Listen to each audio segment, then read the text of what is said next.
Bem-vindos e bem-vindas à Lei da Paridade. Cá estamos, todas as semanas, comigo, Adriana Cardoso, com a Leonor Rosas e com a Maria Castelo Branco.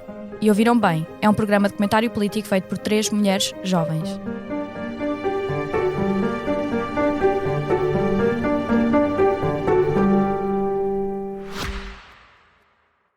O Expresso tem uma nova subscrição que lhe dá acesso completo ao The New York Times, com atualidade, jogos, culinária e muito mais. E ainda aos conteúdos exclusivos da SIC Notícias, incluindo o Direto Vertical, a nova e inovadora emissão que se adapta ao seu smartphone. Subscreva em expresso.pt/digital. Expresso. Liberdade para pensar. No dia de hoje, e depois de todas as questões a assinalar relativamente à semana anterior, relativamente ao estado do Serviço Nacional de Saúde, por várias razões, o caso de uma morte de uma grávida e, consequentemente, do seu bebê, tendo merecido uma intervenção da Ministra da Saúde na Assembleia da República, aludindo a um caso de turismo de saúde que depois se veio comprovar falso e que levou à demissão do Presidente do Conselho de Administração da OLS da zona da Amadora Sintra. O facto de nós sabermos neste momento que a Ministra não pediu de facto desculpa à família depois de tal ocorrer, e depois de nós as três, eu, a Maria e a Leonor, termos refletido bastante em que achamos que vale a pena fazer um episódio especial sobre o estado do Serviço Nacional de Saúde, falar com uma profissional de saúde, porque são as pessoas que melhor conhecem o sistema e que nos podem e podem também dar a conhecer ao nosso público aquilo que pode ser feito para o melhorar.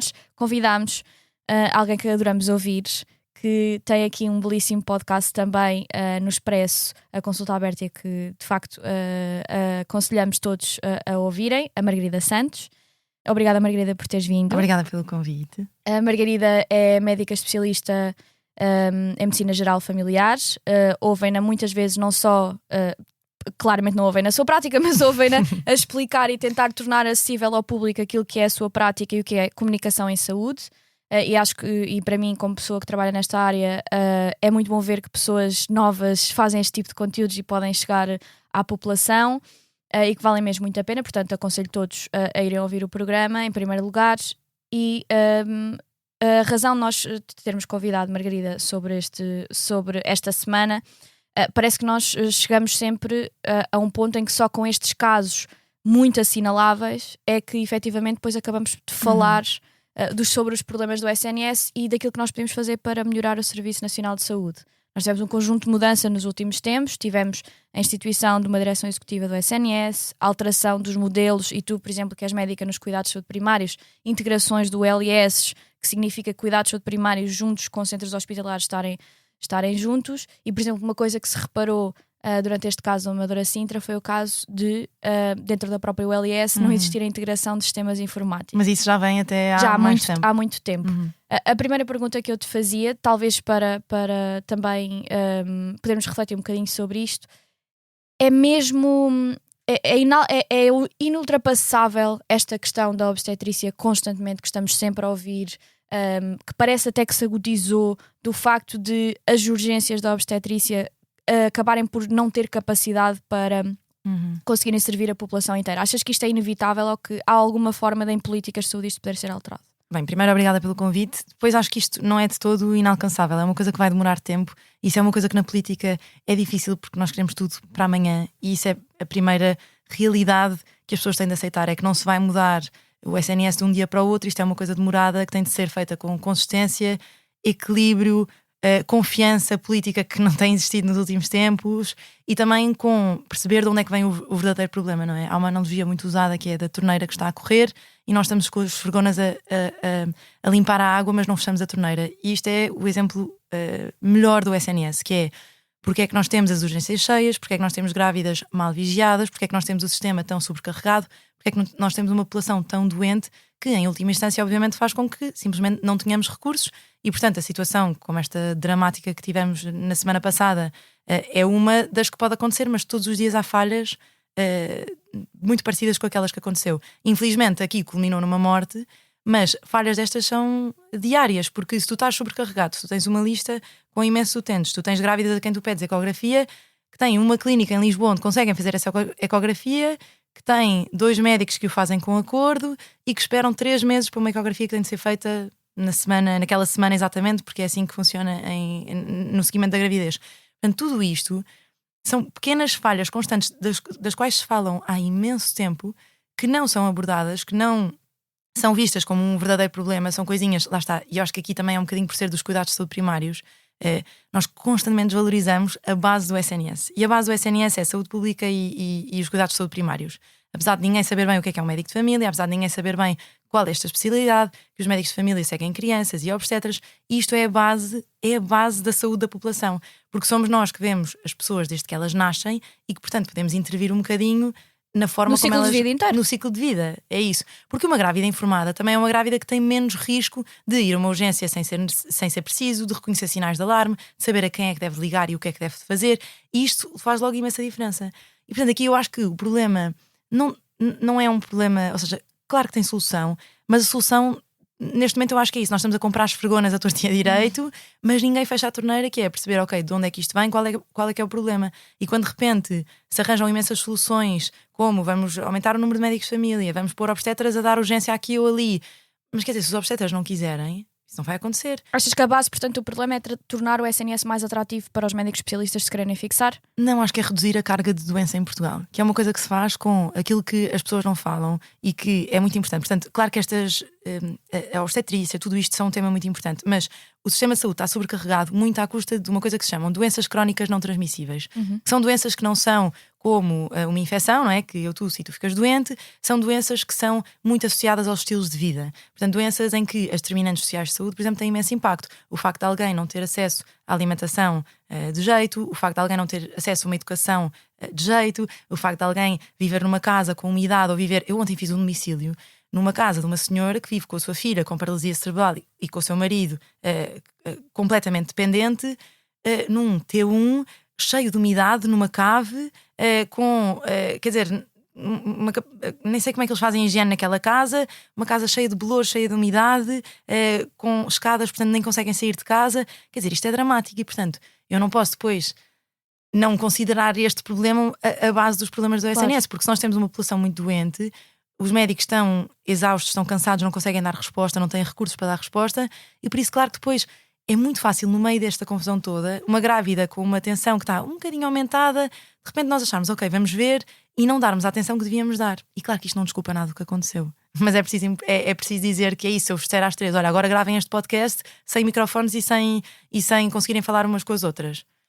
E depois digo, o podcast ficou uma porcaria. É fazer limonada sem limões. É isso, não dá, não é? E, portanto, eu acho que há aqui muita coisa que tem de ser abordada antes. Porque é que temos tanta doença? Porque é que temos tanta publicidade ao álcool, ao jogo, problemas que consomem imensos recursos no SNS, o tabaco, e tudo isto consome imensos recursos e ninguém se preocupa, nem são Não temos política de prevenção da doença, temos política de gestão da doença. Sim, e mesmo quando agora se fala, não é? Eu vejo as notícias todos os dias e é sempre muito nisto de, ok, temos de salvar, como é que vamos pensar neste caso específico, mas ninguém pensa, ok, mas porquê é que há tanta doença? Porquê é que as pessoas estão tão doentes? Porquê é que há tanta gente a ir? Porque depois também há aqui uma desconfiança do SNS. As pessoas não confiam, e as pessoas quando não confiam vão à urgência mais rapidamente. Claro. Porque rapidamente, quer dizer, se não tens um médico que te vê mensalmente, mais facilmente tens uma coisa pequena e pensas, pronto, vou morrer agora, vou para a urgência, não é? E, queria-te portanto, fazer culmina... só uma pergunta final relativamente a isso, antes de passar para a Leonor, porque é algo que me faz pensar seriamente, até como profissional de saúde. Nós dizemos muitas vezes que os portugueses vão muito às urgências, e é um facto, os portugueses vão desproporcionadamente às urgências comparado com outros países até da Europa Ocidental. Mas não achas que também há um problema de acessibilidade dos cuidados de saúde primários? Vou dar um exemplo. Muitas unidades de saúde familiares têm um horário administrativo, portanto fazem um horário das 9, por exemplo, às 6h30 ou às 5h30 ou o que for. Das 8 às 6 ou das 8 às 8, pronto, por exemplo. Ou das 8 às 6, por exemplo. E há muito poucas destas unidades que no fundo estão abertas para além desse horário. E, portanto, chega àquela hora que um pai chega à casa e vê que tem um filho doente, e sem ter a capacidade de conseguir discernir se o filho de facto precisa ter acesso ao cuidado ou não, qual é a primeira coisa que vai pensar fazer? Como não tem o cuidado de saúde primário aberto, não tem o SF aberta, vai levá-lo para as urgências. Não achas que também há uma inacessibilidade também dos cuidados de saúde primários, ou achas que faz sentido que estejam retidos nesta janela temporal como estão neste momento? O intuito dos cuidados de saúde primários não é tratar coisas urgentes ou emergentes, e por isso, nesse sentido, não é uma coisa que está aberta 24 horas por dia, Porque para isso é isso, temos as urgências, temos a linha do SNS 24, que também é uma utopia, não é? Porque é tudo muito na teoria. Eu tenho doentes que ficam 2 horas à espera para ligar para o SNS 24, portanto, logo aí é cortar o acesso aos cuidados de saúde primários e aos cuidados de saúde. Mas por acaso eu não acho que aumentar, porque a questão é: se um pai tem um filho doente, ele tem um motivo para faltar ao trabalho, ou a criança para faltar à escola, e tem justificação para isso, e portanto deve ir a uma unidade de cuidados de saúde primários. Se for fora desse horário, o que pode fazer é ligar à saúde 24 e depois ou é reencaminhado, ou é uma coisa que não é urgente e é visto na manhã seguinte, logo. E nisto as USFs funcionam muito bem. Eu trabalho num centro de saúde que funciona de facto. Quer dizer, se a pessoa pede consulta, tem consulta no dia ou no dia a seguir. Se pede um receituário, tem o receituário nas próximas 72 horas. E aqui eu não vejo o benefício, até porque não é isso, não é a premissa dos cuidados de saúde primários estar aberto 24 horas. Isso aí é para coisas urgentes ou emergentes que têm de ser vistas num serviço de urgência, não é? Onde é preciso pedir análises, pedir exames, que são coisas que nós não temos. Claro. Os cuidados de saúde primários são para doenças ou que é importante serem vistas nas primeiras 24 horas, mas não tem de ser logo ali naquela hora, ou então coisas não urgentes que podem ser vistas e acompanhadas. Certo. Leonores, vou passar para ti, fazendo-te uma pergunta relativamente ao estado geral do SNS. Nós vimos, por exemplo, nesta semana, e foi muito falado, por exemplo, e na minha opinião, mal falado, relativamente a um suposto corte no Orçamento de Estado, no sentido em que haveria um corte no Orçamento de Estado de 10%, que não se verifica. O que vai ocorrer é um corte de 10% na despesa corrente do Serviço Nacional de Saúde, que também posso falar um bocadinho mais à frente, mas pode significar muitas coisas, desde corte em complementaridade de meios de diagnóstico, ou seja, pode resultar em muitas coisas. Não quer dizer que o orçamento do Serviço Nacional de Saúde vá diminuir, como aliás nos últimos anos nunca aconteceu. E portanto eu faço-te uma pergunta bastante direcionada. Dado que nos últimos anos o orçamento do Serviço Nacional de Saúde aumentou de entre 20% a 35% e tem aumentado constantemente e todos os anos, nós vemos que cada vez mais existem mais listas de espera, mais problemas, mais inacessibilidade e cada vez mais doentes queixosos. Parece que atirar dinheiro para o problema não resolve. O que é que tu achas que fazia sentido ser uma bandeira da parte da esquerda para melhorar o Serviço Nacional de Saúde, para além de atirar dinheiro para o SNS?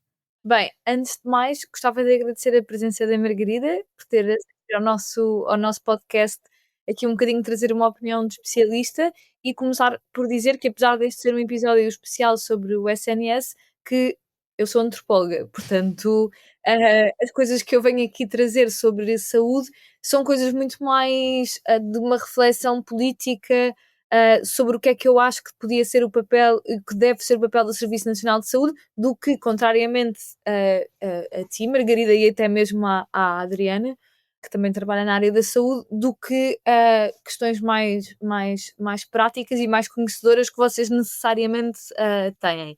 E por isso é isso um bocadinho aquilo que eu queria, esse disclaimer inicial que eu queria fazer.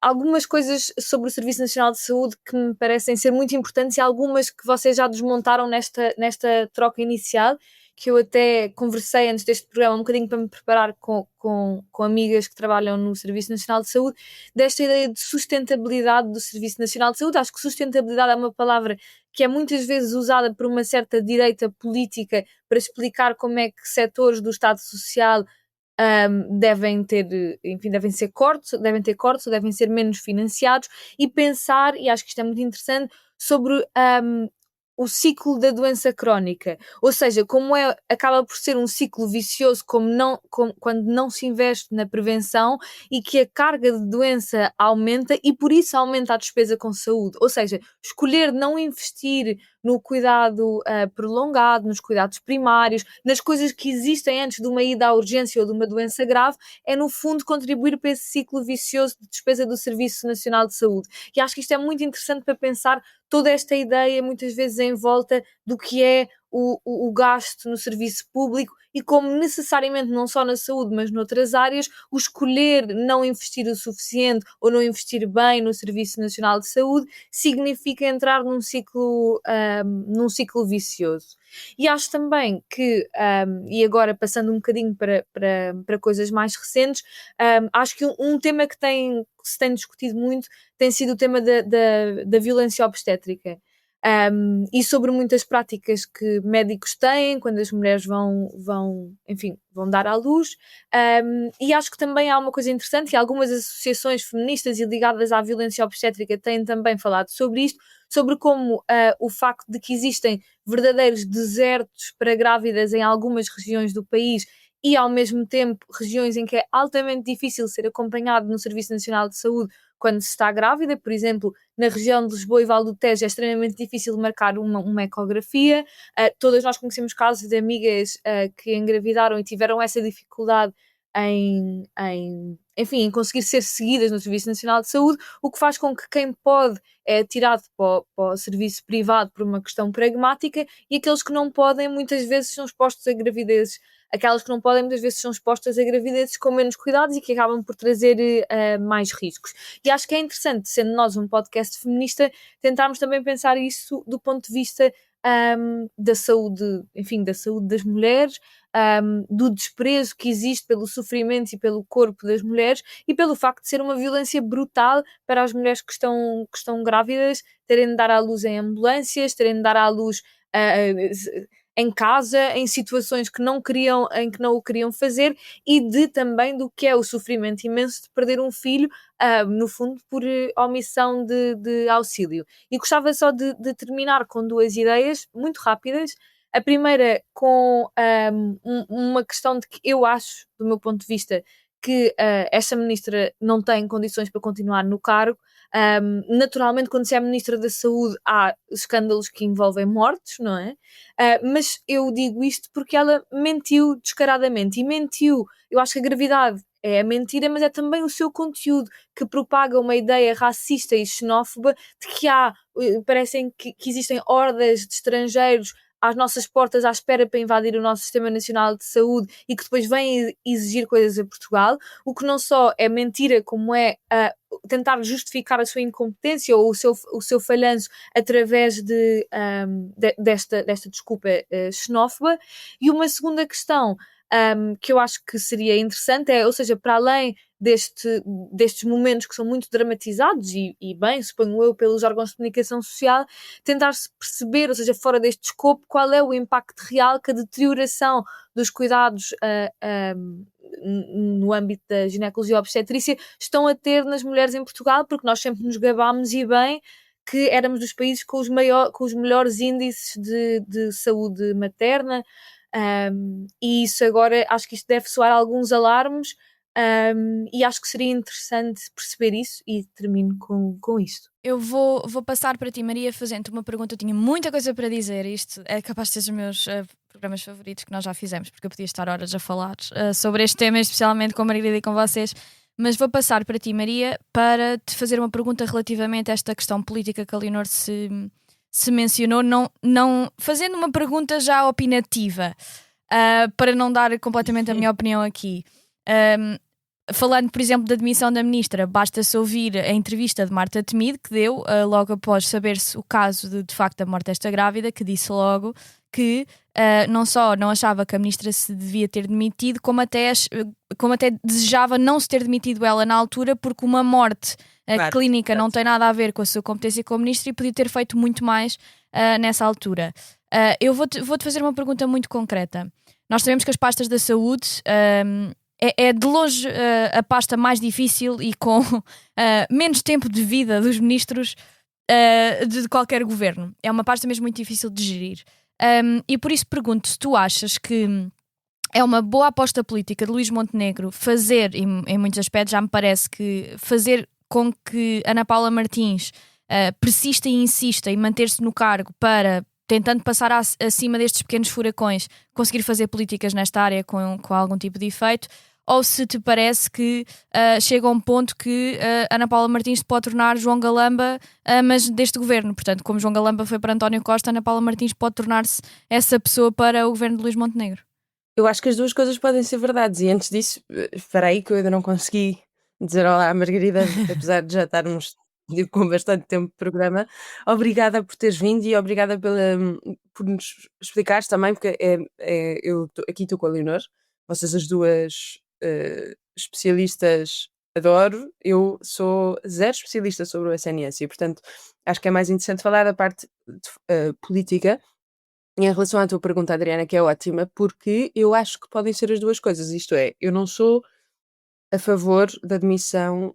Aliás, por princípio, eu não sou a favor da demissão de ministros, ou seja, da responsabilização por via da demissão. Ou seja, eu não acho que ministros ou qualquer pessoa com cargo de poder. Eu também não pedi a demissão de Carlos Moedas agora, por causa do elevador da Glória. No entanto, quando os ministros ou as pessoas que ocupam cargos de poder fogem à responsabilização, porque dizem eu não me vou demitir, mas depois usam essa não demissão como uma fuga para a frente para não terem que se responsabilizar eles próprios e tomar medidas concretas depois de escândalos que acontecem e que vão sempre acontecer, inclusivamente na saúde. É assim, o Estado, eu aqui estou poucas vezes com o Marcelo Rebelo de Sousa, mas eu acho que ele esteve muito bem em tentar segurar a Ministra da Saúde, tal como fez com Marta Temido. Eu relembro que 71 dias antes de Marta Temido se demitir, Marcelo Rebelo de Sousa já havia muitos pedidos de demissão, porque já havia muitas coisas muito mal com o SNS que eram imputadas à ministra, algumas coisas bem, outras coisas mal, mas havia muitos pedidos de demissão e Marcelo Rebelo de Sousa fez um discurso exatamente igual a este, que foi: o SNS tem problemas estruturais que não podem ser postos só numa ministra ou num ministro, porque depois corremos o risco, como tu dizes e bem, do cargo de ministro ou ministra da Saúde ser o cargo mais mortal politicamente em Portugal, e isso tem um problema que tu não vais conseguir ir buscar pessoas para pôr nesta função, porque as pessoas que são boas na sua área, especialistas, não vão querer matar-se politicamente porque a pasta já é tóxica. Tens esse problema, e depois tens o problema de, se estás sempre a mudar de ministro, de facto não consegues fazer políticas estruturais, ou para responder a problemas estruturais. Portanto, sim, eu acho que Luís Montenegro faz bem em segurar esta ministra neste ponto de vista. Agora, se esta era a ministra ideal para isto, não sei, porque eu acho que a Ana Paula Martins está a fazer bem em tentar segurar-se e não sair por causa disto, mas acho que a Ana Paula Martins tem um problema de responsabilização ou de tomar responsabilidade por aquilo que acontece nas suas tutelas gravíssimo, e que não se vê só neste caso. Repara, a Ana Paula Martins teve, eu acho que nós acho que não chegámos a falar aqui do que aconteceu naquela equipa de 7 obstetras que viriam e depois afinal não vinham, e afinal a ministra tinha sido enganada pela sua equipa. No caso do INEM, a ministra disse, quando aconteceu a greve do INEM, que aconteceu por falta de comunicação entre o seu ministério e as FIAs do INEM em relação à greve que iria acontecer, a ministra disse que se verificasse de facto que existiram mortes por causa desta greve, que ela iria tomar responsabilidades e consequências políticas e ia retirar consequências políticas dessas mortes. Entretanto, soube-se que de facto houve uma pessoa que morreu por causa dessa greve e a ministra não tirou consequências políticas. O meu problema com esta ministra é que tem mesmo alguma dificuldade em assumir que sim, que pode haver problemas e ela tem que se responsabilizar por esses problemas porque é o topo dessa tutela, e chuta as responsabilidades para as equipas abaixo e causa caos nas suas chefias. Porque aliás, não é só para as equipas abaixo. Repara, nisto que aconteceu com a grávida, que infelizmente acabou por morrer, e o bebé dela acabou por morrer, eu acho que é muito grave. Não porque claro que sim, porque isto aconteceu, mas para a ministra, politicamente, é grave. Porquê? Porque a ministra chega na sexta-feira ao Parlamento com uma resposta muito clara, que é: isto aconteceu porque esta grávida não estava a ser seguida no SNS, portanto tinha acabado de chegar a Portugal. E ela adensa o seu problema, porque ela assenta toda a sua defesa numa caracterização da vítima. E ela diz que a vítima, tal como muitas outras grávidas, que são as que normalmente morrem em Portugal, são recém-chegadas, não têm dinheiro para o privado. Isto é gravíssimo, a Ministra da Saúde justificar mortes de grávidas porque não têm dinheiro para o privado, não é? Quer dizer, ter dinheiro para o privado deve ser uma escolha, não deve ser uma das formas de tudo salvar. É gravíssimo tentar justificar a morte de uma grávida, acho que é ponto. Sim. Errou Não, logo aí, exato. que foi tentar Mas, justificar, que ter a sensibilidade de uma mulher morreu e tentar perceber, ok, como é que eu vou resolver isto, e não estar a tentar justificar, porque não há desculpa possível. Não há. E, portanto, eu acho que peca logo por aí essa insensibilidade de perceber, não é o momento. para estar a falar nem sobre migrantes, nem sobre. Porque mesmo que fosse o caso, mesmo que de facto fosse uma mulher que não falava, mesmo aí, quer dizer, é uma questão de sensibilidade. Se morreu uma mulher e o seu bebê, não é de não justificar, acho eu. É isso, mas é que eu absolutamente de acordo. Eu acho que pior é quando diz porque estas grávidas não têm nem dinheiro para o privado, nem falam muito bem português, às vezes nem sequer têm telemóvel, etc. Isso, há um problema ainda maior, que é ela assenta a sua defesa numa caracterização da vítima, mas isso também, completamente, quer dizer, porque é que eu estou a falar disto? Não é só porque está nas notícias, é porque eu acho que é uma imagem, ou tipo, é uma pequena imagem de uma grande imagem muito grande, que é a forma como esta ministra lida com os problemas. Ela responsabiliza as grávidas, quando está a fazer isto, responsabiliza as grávidas pelas suas mortes.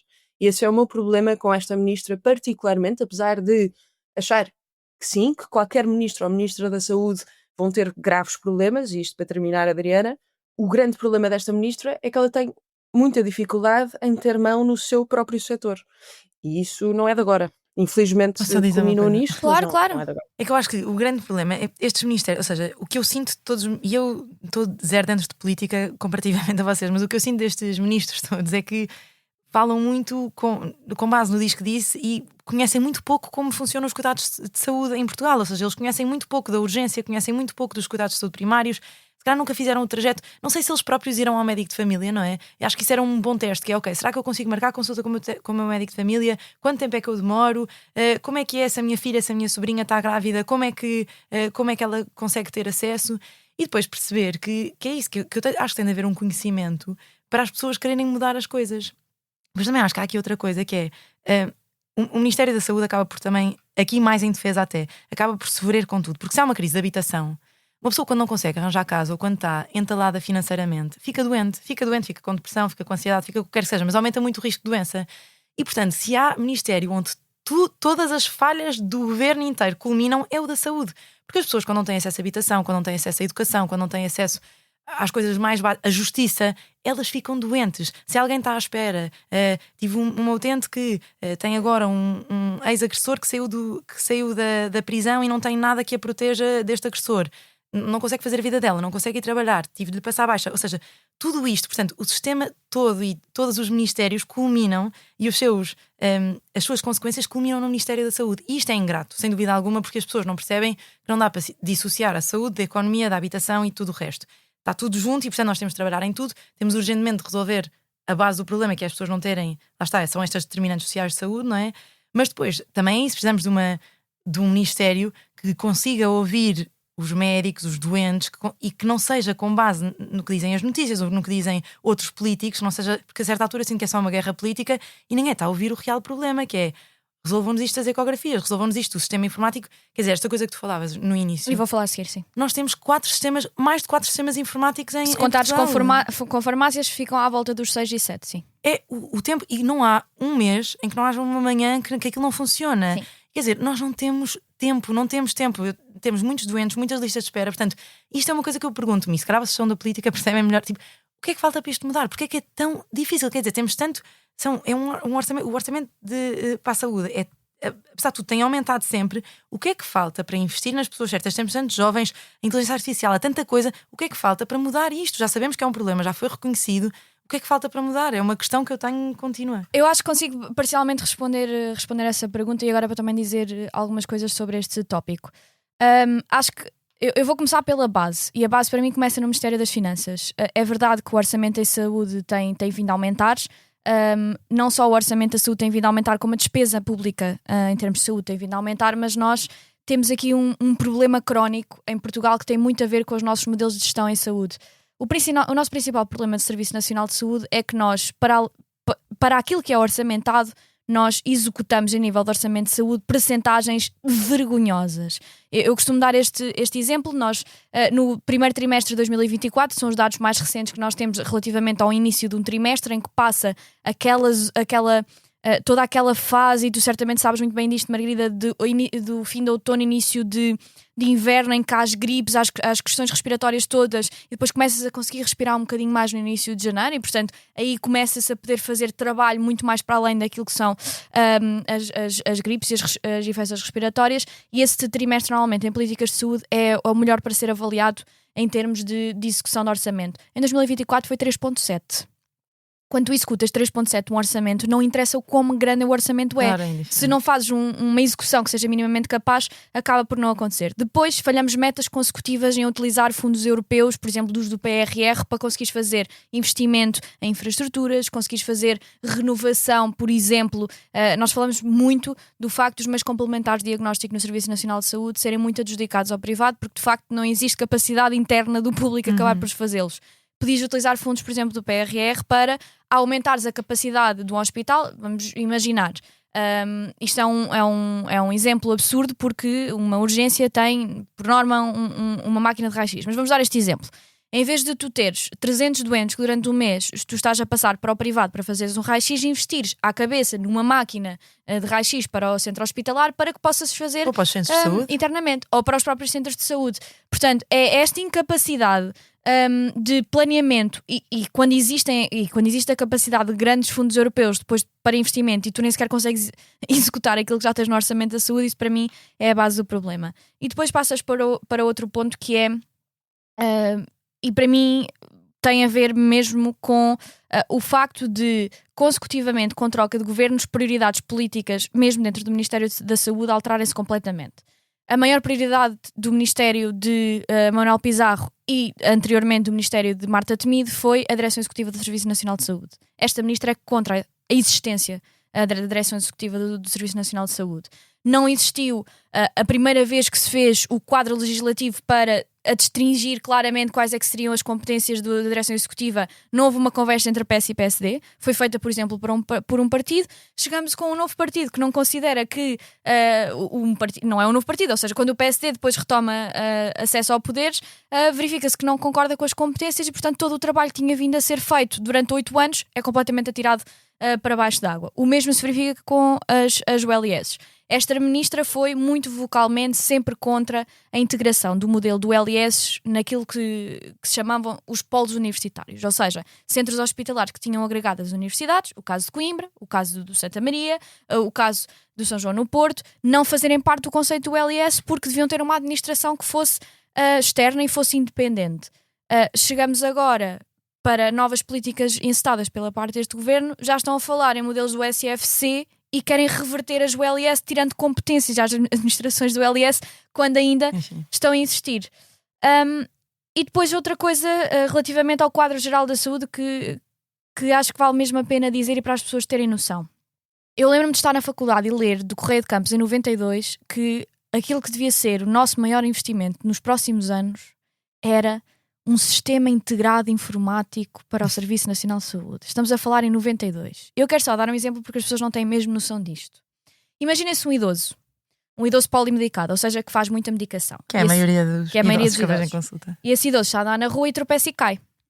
E perde a consciência e vai para o hospital. A primeira coisa que é visto, por exemplo, na urgência, é qual é que é a medicação que toma. Porque imagine-se que esta pessoa precisa até de ser operada. Tem que saber qual é a medicação que este utente toma. Se por acaso foi prescrita alguma coisa no privado, ou foi prescrita alguma coisa por um médico de um centro hospitalar qualquer, que não é aquele em que ele foi internado, pode nem sequer aparecer no sistema. E muitas das vezes acontece a idosos chegarem às urgências e perguntam-lhes qual é a medicação que toma. Muitos destes idosos são analfabetos, muitos destes idosos não conseguem assinar o seu próprio nome, porque não há um sistema informático que consiga agregar a totalidade desta informação.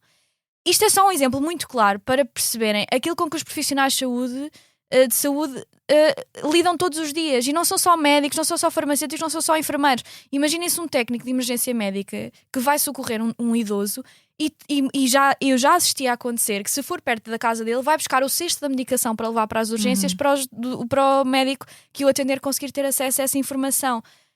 Falha muita coisa aqui na base, e eu digo sempre isto. E sobre o plano de política de saúde, vou terminar só para dizer 2 frases acerca da ministra, dizendo o seguinte: o nosso SNS é um milagre no sentido em que todos os dias e todos os anos que passam eu pergunto-me como é que coisas piores não aconteceram. Mas eu digo que é graças aos profissionais. É exatamente esse. E o nosso milagre chama-se profissionais de saúde. É porque vestem a camisola e quem escolhe ir para a área da saúde e trabalhar no SNS é porque gosta muito daquilo que faz. E portanto todos os dias tens administrativas. O meu centro de saúde está com 2 administrativas para milhares e milhares de utentes. Sim. Porquê? Porque não desistem e trabalham muito mais do que as horas que é suposto. Os enfermeiros, os administrativos, os técnicos auxiliares, a equipa de reabilitação. É isso, é que me leva a estes domicílios de pessoas que estão numa cave. Enfim, são estas pessoas que fazem o SNS, mas estas pessoas cansam-se e, portanto, nós vestimos a camisola durante algum tempo. Eu acho é que é isso. Eu acho é que as pessoas até estão dispostas a continuar, mas precisam de ser ouvidas e precisam de perceber que há solução e que há uma luz ao fundo do túnel. Sim. E isso a ministra não tem feito, eu acho que ela não nos dá uma grande sensação de nos estar a ouvir. Eu acho que a ministra é muito pouco humana. E para passar, e passaste-me um modo perfeito para passar para a ministra. Acho que alguém ir ao Parlamento fazer declarações políticas relativas a uma morte devia ser vergonhoso. Ponto, final parágrafo. Independentemente da mulher ser migrante, ser portuguesa ou não ser, é vergonhoso. Se queria fazer, já vou passar este ponto. Imaginando que é uma pessoa que não tem problema em fazer isto, se iria fazer este ponto político relativamente a uma mulher que morreu, convinha que tivesse a certeza absoluta daquilo que estava a falar. Sim, ainda para mais isso. Quando se delega a informação, ou seja, receber informação a uma ULS, que já devia saber que a probabilidade daquele assunto cheirar mal desde o início era enorme. Quando, por exemplo, pediram para eu comentar no início a morte da grávida, eu não comentei em televisão porque eu sabia que alguma coisa poderia ser, porque toda aquela história me parecia estranhíssima, e me parecia que alguma coisa poderia vir a saber, porque toda aquela história me parecia mesmo muito estranha. E ela, dado que é profissional de saúde, Ana Paula Martins, por acaso até tirou o mesmo curso que eu e tem uma experiência profissional similar à minha, devia ter percebido isso. Em terceiro ponto, quando se sabe que esta grávida estava a ser seguida no SNS, que até inclusive há uma referenciação clara dos cuidados de saúde primários de uma gravidez ectópica, que depois só foi chamada para especialidade passado 1 mês e meio, a primeira coisa que esta ministra devia ter feito quando tomou os microfones e por acaso estava a visitar uma empresa, portanto poderia tê-lo feito, em vez de anunciar a demissão do presidente do Conselho de Administração, era dizer: eu, como representante da República Portuguesa, eu peço desculpa a esta família, porque eu dei informações que eram falsas na Assembleia. Foram falsas segundo a informação que me deram, da qual eu não tenho culpa de ter sido mal informada, mas eu peço desculpa pelas declarações que fiz. Morreu uma mãe e morreu um bebê cuja família está viva e estava em casa e teve que ouvir que esta mãe provavelmente tinha acabado de chegar a Portugal e que estava a usar-se do Serviço Nacional de Saúde para fazer o chamado turismo de saúde, que tem muito que se lhe liga também, devo dizer, e que provavelmente nem sabia pegar no telefone e comunicar. E era uma pessoa que por acaso estava em Portugal, estava a trabalhar e estava a ser seguida no Serviço Nacional de Saúde. E parece-me que esta incapacidade, eu vou terminar com isto, esta incapacidade da ministra de se aperceber que, independentemente das políticas públicas que querem estar na área da saúde, e algumas delas acho bastante positivas, independentemente disso, ela só consegue fazer-se numa pasta que diz tanto aos portugueses, ela conseguir ter o mínimo de ímpeto político para chegarem a alturas ela ter que fazer uma reação que seja minimamente humana. Tentou fazê-lo na entrevista que deu à SIC Notícias, mas falhou redondamente. Mas também vai perdendo semana. credibilidade, não é? Perde credibilidade e no fundo uma pessoa em muitos aspectos e parece mesmo isto, o Serviço Nacional de Saúde é visto por todos os portugueses como algo que acarinham e algo que querem acreditar e confiar. E quem está à frente... Não diria todos, mas muitos. Sim. Sim. Eu, por acaso, eu digo várias vezes que as pessoas normalmente que não quereriam manter o Serviço Nacional de Saúde, quando tem um problema de saúde sério, não é todos, o privado que os salva. É sempre o público. E dizendo isto, eu terminava só dizendo que, antes de passar para as nossas recomendações, que como o Serviço Nacional de Saúde, por exemplo, quando se fazem inquéritos e se pergunta quais são as principais preocupações dos portugueses, o Serviço Nacional de Saúde está logo à cabeça. Isso indica uma coisa, é que no fim do dia contamos que o bem mais precioso que nós temos é a nossa saúde e que no fundo, se tu tiveres mesmo um problema sério, não há os privados que vais bater à porta, tu vais bater à porta do Serviço Nacional de Saúde. E era importante que a pessoa que encabeça o Serviço Nacional de Saúde passasse também essa carga humana e emotiva, porque todas as pessoas precisam de sentir que no fundo a ministra não é só uma tecnocrata que está a gerir o SNS em um orçamento. Mas também era importante que a gestão da saúde fosse menos política e mais baseada em evidências. Isso, sem dúvida. Nós temos uma DGS que funciona, e agora eu sei que estamos a acabar, mas há coisas que funcionam muito bem no SNS, nomeadamente os profissionais de saúde. Todos os dias eu diagnostico cancros que são referenciados e vistos na semana a seguir por oncologistas inacreditáveis, pneumologistas, neurologistas, médicos mesmo. eu acho que as pessoas não têm noção porque não vêm para as notícias as coisas correm bem, mas há mesmo vidas todos os dias que são salvas pelo SNS. Todos os dias, vidas que, se não fosse um sistema acessível e gratuito, não teriam sido vistas e que teriam morrido numa cave, algures. Portanto, isto é a primeira coisa. E depois é isso, eu acho que temos de lutar por um SNS cada vez menos político e mais baseado em evidência, porque nós temos de basear as nossas políticas de saúde muito naquilo que mostra ser eficaz, claro, adaptando à nossa cultura e ao nosso país, não é? Não podemos só replicar aquilo que funciona bem noutros países, mas adaptar isso, mas que seja uma coisa transversal e que dure anos, porque nós não podemos pensar a saúde em mandatos de 4 anos, isso não funciona. E portanto é isso, acho que tem muito a mudar. Eu adorava que a DGS tivesse ainda mais poder, que pudesse tomar mais decisões, porque são estas decisões tomadas a longo prazo. Por exemplo, o Programa Nacional de Saúde é uma coisa inacreditável, que nós somos dos melhores e que tem sido implementada, lá está, porque é uma decisão a longo prazo. É uma coisa que não depende... de vacinação. É isso, a nossa vacinação? Eu queria dizer Programa Nacional de Vacinação, não de saúde, enganei-me. Mas é isso, por exemplo, está implementado há muito tempo e funciona bem. Portanto, é isso. Eu continuo com fé, mas. E tentando terminar numa nota mais positiva, passo já para ti, Margarida, perguntando qual é que é a sugestão que tu já sabes traz aos nossos ouvintes esta semana. Olha, é um livro que eu gosto muito e que mudou aqui a minha visão sobre a saúde, que se chama The Health Gap, que é do Michael Marmot. E pronto, é um livro muito bom que fala muito sobre isto que são os determinantes sociais de saúde, não é? A forma como o ambiente em que nós crescemos e nós aqui somos todas privilegiadas no sentido em que se calhar é isso, vocês nunca precisaram de ir a um centro de saúde, ou se calhar precisaram, mas enfim, nós sabemos que os determinantes sociais têm imenso impacto e este é um livro que eu acho que não tem nada a ver com política. É fácil que alguém leia e pense que ele é de um determinado espectro político, mas eu acho que não tem mesmo nada a ver com política e é um livro muito bom que fala muito sobre isto, que explica como temos mesmo de lutar por um acesso igual para todos e combater um bocadinho as desigualdades sociais e como isso tem um impacto positivo na saúde. Leonor, qual é que é a tua sugestão?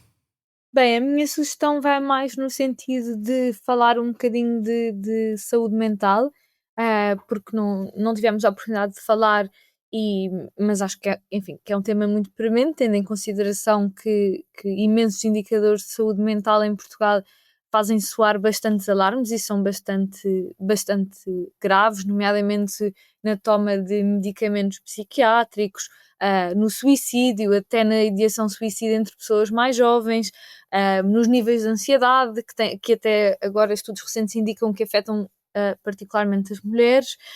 E eu gostava de recomendar um filósofo, um pensador, que é o Mark Fisher. Ele já faleceu. Era um pensador inglês que escreveu 2 livros que eu acho que são esmagadores e são brutais, mas são muito importantes de serem lidos por quem se interessa em geral por questões de saúde mental. Um chama-se Capitalismo Realismo, está traduzido para português, e o outro chama-se Ghosts of My Life. Esse não tenho a certeza se está traduzido para português. E ele fala sobre essa ideia de que a saúde mental não é só um problema individual ou biológico, mas que é social e sistemático, e faz uma relação muito interessante sobre a depressão, a ansiedade, o burnout, e sobre como no sistema atual em que nós vivemos estas passam a ser consideradas fracassos pessoais em vez de problemas estruturais de uma sociedade que procura privatizar o stress e não mudar a estrutura do trabalho. E acho que este reconhecimento da dimensão social do nosso sofrimento pode nos ajudar a imaginar alternativas de vida, de organização da sociedade, de organização da economia, e acho que ele é um pensador brilhante e, não sendo eu especialista nestes assuntos que aqui falamos, acho que ele junta muitos temas das ciências sociais com temas da saúde mental e por isso recomendo muito a quem nos ouve. Maria, e a tua sugestão? O que é que nos deixas? A minha sugestão, olha, é um livro que eu tenho estado a gostar de ler, que encontrei na Travessa, que é de umas edições que gosto muito, que é Fitzcarraldo Editions, que é uma editora inglesa, que chama-se The Hatred of Poetry, do Ben Lerner. Depois vai estar na descrição do podcast. Ele basicamente defende a poesia através do ódio pela poesia, que é uma coisa muito engraçada, mas que ele vai atrás até ao Platão a dizer que toda a gente que está na verdade, ou seja, todos os poetas, tipo o Keats, até o Walt Whitman, etc., na verdade têm esta inexplicável ódio pela poesia, mas ao mesmo tempo são os grandes defensores. E ele analisa, é muito giro, é assim uma coisa mais teórica, mas vale muito a pena ler, é assim uma leitura bastante interessante. E tu, Adri? Eu vou deixar uma sugestão, e dado que acabei de saber que André Ventura fez um vídeo com a minha cara e a tentar, não sei, usar a minha pessoa política, enfim, ainda nem vi, mas quero recomendar um livro muito interessante de David Inês, que teve a apresentação ontem, que é o Como Proteger a Democracia. Let's go! E o David Inês fez um livro, não estando consecutivamente a conjuminar o que é que seria e o que é que será o Chega a chegar ao poder, mas assumindo que o Chega vai chegar ao poder, vai chegar a governo. E exatamente o que é que isso significa, como é que nós podemos partir desse ponto, como é que nós podemos voltar para trás, exatamente o que é que isso significa para a nossa democracia. E com toda a franqueza, eu já disse isto várias vezes, mas depois inclusive é de receber ameaças de morte de pessoas que fazem parte do Chega, e já termos estado as três, eu e a Maria, uma ameaça muito concreta que até teve direito a ir para a polícia relativamente a uma pessoa do Chega. Eu só gostava de deixar bem claro que nós falamos de todos os partidos e todas as áreas políticas possíveis e imaginárias no podcast, mas há uma em concreto que torna muito difícil ser uma mulher à frente do espaço público, mas uma coisa vos garanto, e acho que falo para mim e falo por elas. Podem fazer os vídeos que quiserem, que nós não nos vamos calar e não vamos deixar que o Chega tenha o monopólio daquilo que é a liberdade e da comunicação social. Isto são as minhas palmas. E assim, chegámos ao fim de mais um Lei da Paridade, um programa de comentário político semanal. Como sempre, podem ouvir-nos nas habituais plataformas de podcast e no site do Expresso. Agradecemos muito à Margarida ter estado connosco e nos ter feito a companhia neste episódio tão importante e tão especial. Obrigada, Margarida. Obrigada. E dizer que somos muito fãs do teu programa. É recíproco. E recomendamos muito que vão ver, e até à próxima semana.